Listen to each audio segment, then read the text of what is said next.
Bonjour à tous et merci d'être venus. Et merci au maire d'Espelette d'avoir facilité ce rassemblement. J'ai le redoutable privilège de prendre la parole en premier au nom des organisateurs de ce rassemblement. Donc je me présente, je m'appelle Martine Boucher, moi je fais partie du CAD et de l'association Stop Mine EHC, qui est l'association qui s'est montée en réaction à ce projet de mine d'or et dont vous trouverez la table d'accueil juste à gauche de l'estrade. Et je vais commencer par citer en fait les organisateurs de ce beau rassemblement aujourd'hui. Il y a donc l'appel a été lancé par le syndicat de défense de l'AOP Osso-Irati et les fermiers du Pays Basque en AOP Osso-Irati, par le syndicat des producteurs du piment d'Espelette, par Chapata pour la cerise d'Itsassou, par Eusko-Aleriko Laboranza Gambara, par le syndicat ELB, par Blé, par l'association des producteurs fermiers du Pays Basque en label Idoki, par l'Interamap du Pays Basque, par BICI, par le CAD, qui est donc le collectif des associations de défense de l'environnement, et par l'association Stop Mine EHC. Être là aujourd'hui, tous ensemble, c'est très important pour espérer donner un coup d'arrêt final à ce projet de mine d'or. C'est un projet qui n'a pas de sens, qui correspond à une vision archaïque, qui pousse à utiliser toujours plus de matières premières non renouvelables, alors que l'extractivisme a forcément une limite. Un jour, de toute façon, il n'y en aura plus. Notre avenir, ce n'est pas la mine. Notre avenir, c'est de préserver notre terre. Notre avenir, nous le construisons sans projet minier. Car la qualité de l'air, la qualité de l'eau, des paysages, une terre dénuée de pollution sont indispensables aux principaux piliers de notre économie actuelle, que sont le tourisme, le thermalisme et surtout l'agriculture. L'équilibre de notre territoire est fragile et démarrer une activité minière le met en danger. La société Sudmine, qui a donc déposé cette demande de permis de recherche de mine d'or, veut ouvrir une ou plusieurs mines à ciel ouvert dans un premier temps, espérant également découvrir un filon, ce qui impliquera des travaux encore plus lourds, encore plus dévastateurs et dangereux. Alors dans la presse, on a lu que Sudmine se défendait de cela, mais c'est ce qu'il y a marqué dans leur dossier. Ils disent qu'ils veulent trouver le filon. Ils le nient dans la presse, mais bien évidemment, ce qui compte, c'est ce qu'il y a dans le dossier, parce que c'est ça l'autorisation qui leur sera donnée. Alors, qu'est-ce que c'est que ces mines à ciel ouvert qu'ils veulent dans un premier temps ouvrir avant même d'aller chercher le filon? Une mine à ciel ouvert, c'est une surface de nos collines que l'on creuse pour en extraire le sous-sol. Ce sous-sol, on le broie pour espérer y trouver quelques grammes d'or par tonne. Quelques grammes par tonne. C'est-à-dire qu'il faut 1 tonne de terre pour éventuellement trouver 3 à 4 grammes d'or. Et ce sous-sol, une fois qu'il a été broyé, lessivé, trituré pour en extraire son or, qu'est-ce qu'il reste? D'un côté, il reste un trou, et de l'autre côté, il reste ce qu'on appelle les résidus de la mine. Les résidus qui peuvent être de véritables montagnes. Et toutes ces surfaces, elles sont à jamais perdues pour les générations futures. Elles sont inutilisables pour l'agriculture. La mine, elle va durer quelques années en exploitation. 3, 4, 10 ans maximum. Mais les terres, elles sont perdues pour toutes les générations à venir. La pollution, elle est inéluctable. Parce qu'on a remué ce sol, on a libéré des substances qui jusque-là étaient enfouies, et notamment les minéraux acides et l'arsenic. Cette pollution, après, quand il pleut sur les résidus, elle est entraînée par l'eau de ruissellement, et elle finit par se retrouver dans les nappes phréatiques et dans les rivières qui sont dans le pourtour de la mine. Et c'est tout le périmètre autour de la mine qui est menacé. L'eau des nappes phréatiques qui est menacée, l'eau de la Nivelle, l'eau de la Nive. L'eau potable des habitants de la côte est menacée, puisque c'est dans la Nive que l'on prend l'eau potable pour toute la côte basque. Sudmine n'empêchera jamais l'eau de pluie de tomber sur ses résidus, bien après qu'ils soient partis. Aujourd'hui, il n'y a plus de mines qui soient actuellement en cours d'exploitation sur la France métropolitaine. Il y en a en Guyane, mais pas sur la France métropolitaine. Mais il y a eu déjà des mines en France. Il y en a eu qui ressembleraient à Rouet dans la Sarthe, à Chény dans le Limousin et à Salsigne près de Carcassonne. Ces mines maintenant, ces anciennes mines, elles sont en fait dans un périmètre qui est protégé. On doit mettre autour des barrières, des barbelés, pour que le public n'y aille pas, tellement le sol et tellement l'eau y sont pollués. À Salsigne, dans les 20 communes alentour de la mine, le taux de cancer du poumon a augmenté de 80% et le taux de cancer de larynx de 110% sur la population, dans les 20 communes alentour de la mine. Les riverains n'ont plus le droit d'y utiliser leur eau pour arroser leurs légumes, par arrêté préfectoral qui est renouvelé tous les ans, alors que la mine, elle a été fermée depuis plus de 10 ans. La seule chose qui est durable dans la mine, ce sont ses déchets. Alors ici, au Pays Basque, on n'en veut pas de leur mine. Cette demande de mine, elle est incompatible avec les caractéristiques de ce territoire qui s'est patiemment construit et qui veut s'engager vers une économie durable, pérenne pour les générations à venir. Et on n'en veut pas parce qu'en plus, cet or, il ne sert à rien. Il correspond juste à une logique liée à la finance et à la spéculation. Car de l'or, depuis l'Antiquité, on en a déjà largement assez extrait pour nos besoins. Où est-ce qu'il est cet or? Il est dans le coffre-fort des banques. Actuellement, il y a plus d'or dans le coffre-fort des banques que toutes les réserves d'or encore connues sous terre. Il est aussi dans nos bijoux. Et puis, il est dans tous nos biens usagés, nos téléphones notamment. Alors, il faut aller le recycler. Et ce sont des rapports très officiels qui le disent. Les filières de réemploi et de recyclage des métaux sont bien plus porteurs d'activités économiques et d'emplois locaux que tous les projets miniers réunis. Alors, on vient d'apprendre que Sudmine disait vouloir créer une filière de circuits courts de bijoux 100% basques. Voilà. Je suis contente de votre action parce que j'ai eu la même. C'est-à-dire, il s'imagine qu'on va fabriquer des bijoux avec l'or qu'on aura trouvé dans le Pays Basque, dont des bijoux fabriqués localement, et j'imagine portés par des Basques. Mais qui va vouloir porter une croix basque en or qui aura détruit notre territoire? Mais c'est le projet. Et donc on n'en veut pas. Et on le dit ici tous ensemble, et c'est important qu'on ait été ici tous ensemble aujourd'hui, habitants du Pays Basque et professionnels de toutes les filières actuellement agricoles et économiques. Et c'est important d'être ensemble parce que notre voix, elle sera beaucoup plus forte. Parce qu'on a appris en fait que le projet allait sans doute être attribué parce qu'il y a une consultation publique qui a été lancée. Une consultation publique qui a été lancée sans autre annonce que sur un site internet que personne ne connaît, mais je vais quand même vous donner son nom, on ne sait jamais, ça s'appelle Minéral Info. Il n'y a eu aucune annonce faite aux mairies, il n'y a eu aucun article dans la presse pour annoncer le démarrage de cette consultation. C'est un véritable déni de démocratie, c'est une mascarade. Alors malgré tout, on va s'en saisir parce qu'il faut utiliser toutes les voies possibles pour montrer notre position. Et vous avez des infos à la table d'accueil de l'association Stop Mine AEH si vous voulez savoir comment il faut faire. Mais il ne faut pas trop se faire d'illusions sur la consultation. Le message principal, il va remonter d'aujourd'hui, de notre mobilisation pacifique et déterminée. Pour envoyer ce signal fort, nous ne voulons pas de mine d'or, non, c'est non. Il y en a un qui l'a dit avant moi. Et si le projet il doit continuer, ils nous trouveront sur leur chemin, car nous avons la légitimité avec nous. Alors je tente pour conclure un jeu de mots. Nous demandons au gouvernement qu'il démine maintenant la situation et qu'il tienne compte de l'avis de nous, de la population, des avis négatifs unanimes des 11 maires qui sont concernés par le permis, de l'avis négatif du ministre de l'Agriculture et donc de nous tous ici qui disons non.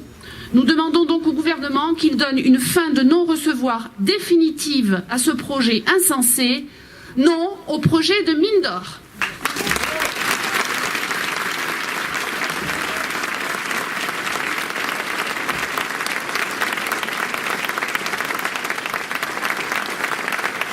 Et c'est pas fini. Donc on va prendre encore quelques personnes la parole et ensuite on fera un joli petit tour dans Espelette avant de revenir ici. Pampi.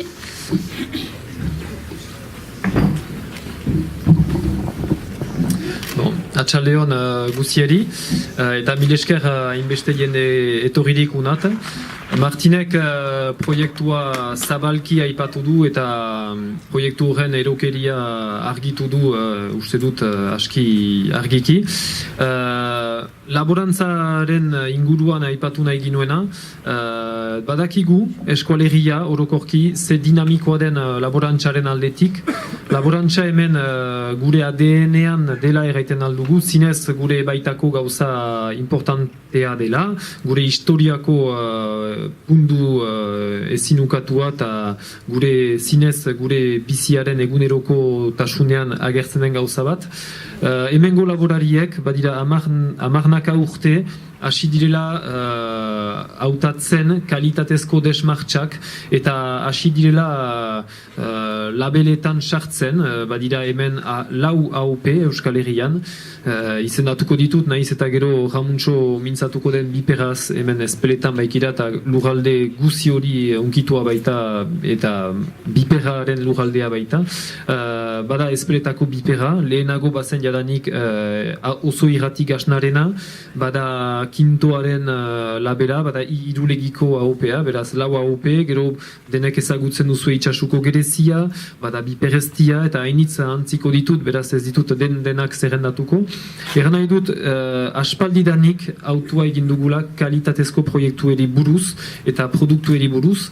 Gure lurra maite dugulako, errespetatu nahi dugulako, gure aktivitatearen ondorio txarrik ez dugulakotz nahi, eta label guzi horiek badituzte araudi zorrotz batzu, ez baitugu nahi laborantzari leporatua izan zaion, kutsatzen dugula, gure lurra zikintzen dugula, izorratzen dugula, gure ura kutsatzen dugula, beraz ari gira egunerokotasunean lan egiten garbiki, albezain garbiki.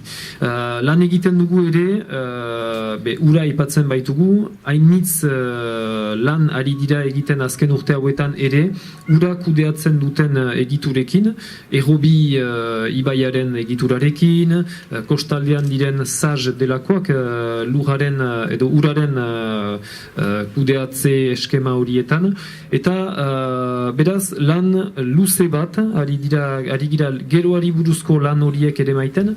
Eta gaur egun heldu zaiku proiektu bat, hor lan guzi hori izoratzen alduena, hausten alduela, eta guk hori nahi dugu argiki salatu, eta nahi dugu hemen jende guzia oartzea, egin duguna, ez dakit, 40 urtetan, edo belaunaldi eta belaunaldiz egina izan den lan garbi hori hausten aldela, eta hori ez dugu nahi. Eta geinezake, ez dut sobera luzia izan nahi ere, geinezake badela gure laborantza motan lan bat eta oreka bat laborarien eta jendarte osoaren artean. Gu ari gira ekoizten eta jendarteak konfiantza baitu gutan erosten dauzkigu gure produktuak. Eta hor bada zinez harreman bat, importantea dena lurralde unen orekaren zat eta ongi zaitearen zat. Proiektu hortan barkatu, ez da olako horekarik, bada hartzaile bat, ustuko duena gure lurra, deus utziz gure jendarteari, eta horrek ondorio latzak ukaiten alditu, belaunalditan Martinek aski argiki errandu. Beraz, ara labur bilduz zergatik kontra giren eta zergatik bortizki salatzen dugun proiektu hori. Bi hitzez ere labur bilduko dut frantsesez ala ere laborantzaren alde hori. Donc, je vais faire très court en français. On a, depuis le début de notre histoire, ou en tout cas depuis l'histoire de ce territoire, on a une agriculture qui est omniprésente ici, qui se démarque de bien d'autres territoires. D'ailleurs, on peut se vanter d'avoir un des territoires les plus dynamiques en termes d'agriculture, même sur le territoire français. On est un des territoires où il y a encore le plus de taux d'installation. On a une forte dynamique qui est liée à des choix qui ont été faits depuis fort longtemps, de se tourner notamment vers des produits en démarche de qualité. Je citais les 4 AOP du territoire. On a bien d'autres produits qui sont en quête ou en tout cas en route pour obtenir des labels également.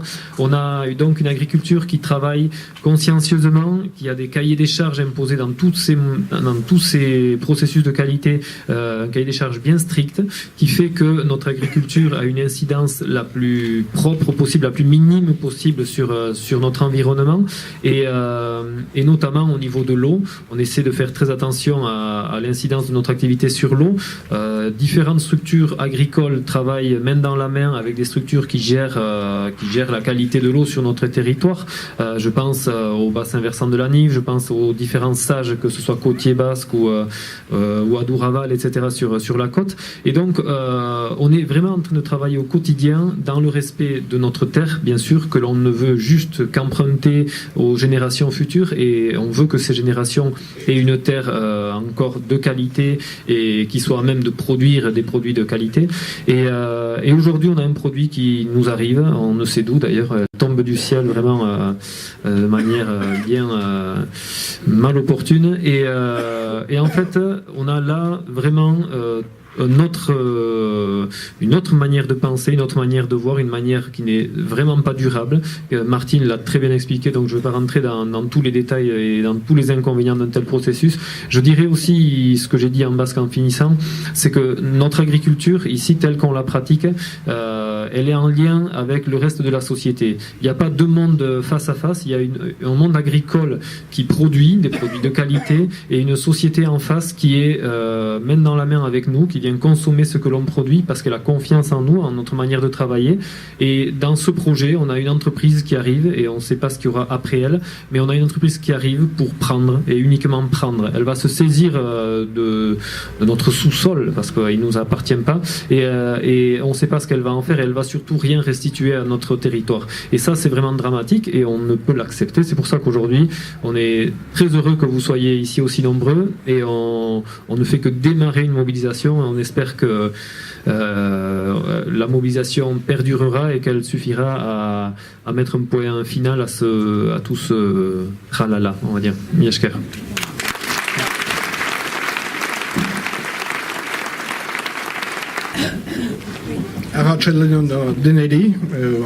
Bon après-midi à tous. Donc là, je vais intervenir au nom des producteurs de piment d'Espelette que je représente en tant que président du syndicat de l'AOP. Alors, quand ce sujet est arrivé sur la table il y a 1 an et demi, franchement, on a cru à un gag. Et puis, rapidement, on a compris que le territoire qui concernait la demande d'exploration, c'était pile poil le territoire de l'AOP Piment d'Espelette. Voilà. Alors, on s'est mobilisé, on est intervenu, on s'est joint à l'AOC Osso-Irati pour intervenir dans le cadre des AOC auprès de l'INAO et ensuite du ministère de l'Agriculture. Et bon, le ministère s'est prononcé sur ce projet, a donné un avis défavorable. Donc on s'en félicitait, on pensait que l'histoire allait se finir. Mais malheureusement, c'est pas fini, ça continue, d'où cette mobilisation.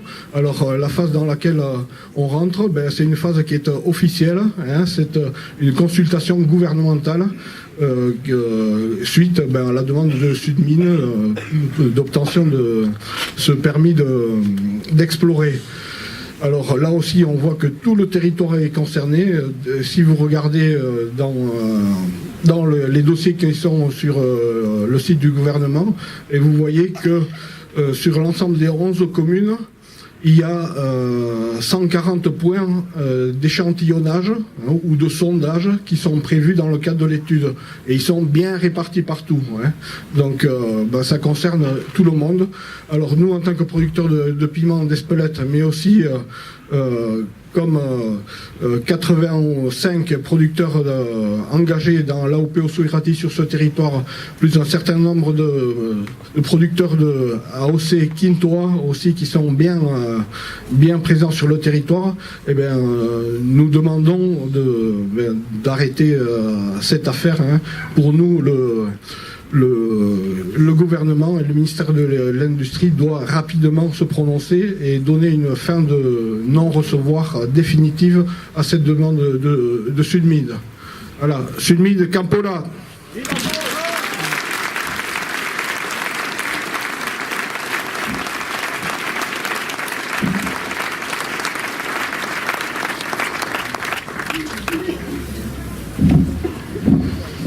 Egunon Deneri. Bon, je vois qu'il y a beaucoup de monde aujourd'hui sur Espelette. Ça me fait penser un peu à la fête du piment ou la course des crêtes. Mais là, on est aujourd'hui pour une autre raison. Déjà, je voulais remercier tous les élus qui sont là, ici présents. Madame la députée est là, les conseillers régionaux sont là, les conseillers départementaux sont là. Beaucoup de représentants des communes sont là aussi. Monsieur Carrère, le maire du Staris, m'a demandé de l'excuser, mais il a des obsèques aussi cet après-midi, donc il n'est pas là. Donc voilà, pourquoi on est là, je suis tout à fait dans la bonne cause avec vous, si vous voulez. Au début, comme a dit Monsieur le Président, moi aussi j'avais pris un peu pour un gag. Je l'avais même souri. Excusez-moi, là je crois que c'est les gendarmes qui me demandent combien il y a de personnes. Je leur dirai un peu plus tard. C'est bien les gendarmes, je vais les rappeler un peu plus tard. Donc voilà, moi aussi j'ai un moment de révolte et je suis tout à fait d'accord avec vous. Moi je me rends compte qu'en ce moment on est en pleine révision du PLU sur Espelette.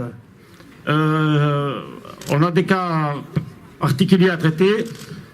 Il y a quelqu'un du Staris qui va me comprendre. On a un jeune qui veut s'installer qui veut rénover une ancienne maison qui est en ruine. Elle était classée avec une étoile sur le PLU. Évidemment, nous, c'est un jeune d'Espelette, on est tout à fait favorable à son installation. Eh bien, vous n'allez peut-être pas me croire, le maire a donné son avis favorable, mais la DDTM, c'est-à-dire l'État, nous a donné un avis défavorable. Alors, je suis toujours en train de me poser la question, à quoi sert un maire dans nos communes si on ne peut pas faire ce qu'on aimerait avoir dans notre village. Donc voilà, je ne vais pas m'éterner, je ne vais pas m'éternaliser. C'est l'émotion, je ne suis pas habitué à discuter devant tant de monde. Bon, sachez qu'en tout cas, on est de tout cœur, mais le mot n'est pas assez fort.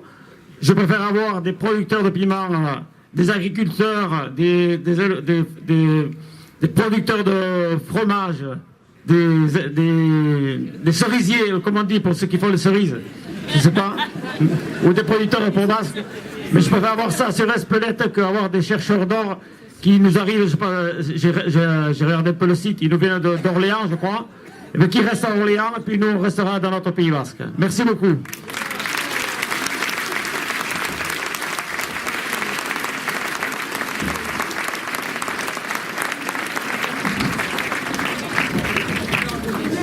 Bonjour, bon après-midi. J'interviens ici au nom de l'Interama Pays Basque, qui est le rassemblement et des paysans et des gens comme vous et moi qui mangeaient 3 fois par jour et qui se sont réunis ensemble pour faire leur approvisionnement direct avec les paysans. Pourquoi appeler à cette manifestation et à ce rassemblement? C'est une question de bijoux. L'or, c'est un bijou. On y a tous cru. On a vu ce que ça donne. On a vu ce que ça détruit. Les reins, les cheyennes, les apaches, puis tout le reste. Et on a un autre bijou ici, on a un joyau. On a un joyau qu'on partage entre nous tous. C'est l'alimentation. C'est le fait de faire des choses qui ont du sens pour nous tous. Et pas juste exploiter un filon pour l'intérêt de certains, pour l'intérêt de toujours les mêmes qui sont là pour nous opprimer. Alors, On dit, hein, aller chercher au fond des tripes. Eh bien oui, dans nos tripes, on a l'alimentation. Et donc, on doit sauvegarder, quel que soit l'endroit de la planète, du Pays Basque, on doit sauvegarder cette idée qu'on doit avoir une terre saine, sans intrants chimiques, sans pesticides, avec des gens qui sont conséquents, qui ont envie que demain existe encore. Et ce bijou de l'or, demain on n'existe plus. Ce joyau de l'alimentation et du sens et de la responsabilité collective, c'est notre joyau, c'est demain. Merci.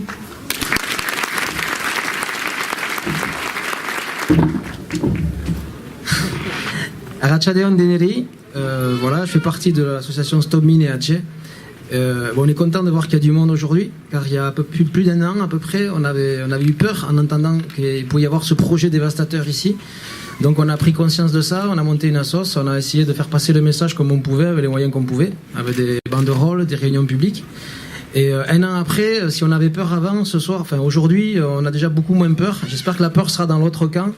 Et ce que je voulais dire aussi, c'est que en fait, il faudrait que la mobilisation continue, ne s'essouffle pas, parce que c'est ce qu'ils attendent souvent. Et dans les banderoles, on peut voir ni ici ni ailleurs, mais il faudrait montrer qu'ici, on n'est pas comme ailleurs. Et donc, je tiens à tout le monde, jeunes et moins jeunes, avec l'histoire qu'il y a eu ici, à pouvoir se mobiliser dans chaque village. Alors, on a un stand là-bas pour les adhésions de Stop Mine, et à côté, on a fait des feuilles, en fait, où il y a les 11 communes. Et pour nous, ça nous faciliterait la vie quand même qu'on puisse garder cette dynamique dans chaque village, des 11 communes. Donc en face, en fait, vous pouvez mettre votre nom, votre mail. Bon, j'écris pas bien, c'est vrai, mais je voulais vous dire que vous aussi, il faudrait que vous écriviez assez bien pour le mail, parce que c'est moi qui le dis en plus. Ceux qui me connaissent, ils rigoleraient. Mais c'est vrai que nous, sinon, on peut pas envoyer les mails, ils nous reviennent, quoi. Donc les lettres, essayez de bien les faire. Et comme ça, avec quelques groupes de travail dans chaque village, pas forcément beaucoup, on arriverait à être tout le temps mobilisés, toutes les semaines, tous les week-ends, pour qu'il y ait un affichage, des banderoles, et puis que là-haut, ils puissent voir que ici, ce projet se fera pas et qu'on est vraiment fermement opposé à ça, quoi. Voilà. Alors, les vautours ici, on les aime bien, on les protège, mais les vautours comme Valier et ses copains, on les chasse. Et j'espère que vraiment, on va les mettre dehors, quoi. Voilà. Mileshke Ranitz. Aussi, pour continuer la dynamique, on avait pensé déjà avant cette consultation de faire une journée en appelant les autres associations de Bretagne, Ariège, Creuse, et qui puissent venir ici nous expliquer leur expérience, en sachant que chez eux c'est compliqué parce que c'est déjà accepté. Donc faire le 27 fin mai, la date n'est pas fixée à cause des groupes de musique, on ne sait pas trop quand c'est qu'ils peuvent venir, mais fin mai, restez vigilants, on veut faire quelque chose ici à Etchachou, avec une journée avec des tables un petit peu pour pouvoir discuter entre nous, un repas et finir par des concerts. Voilà, ça pourrait nous rassembler aussi et échanger. Voilà, Mileshke Ranitz.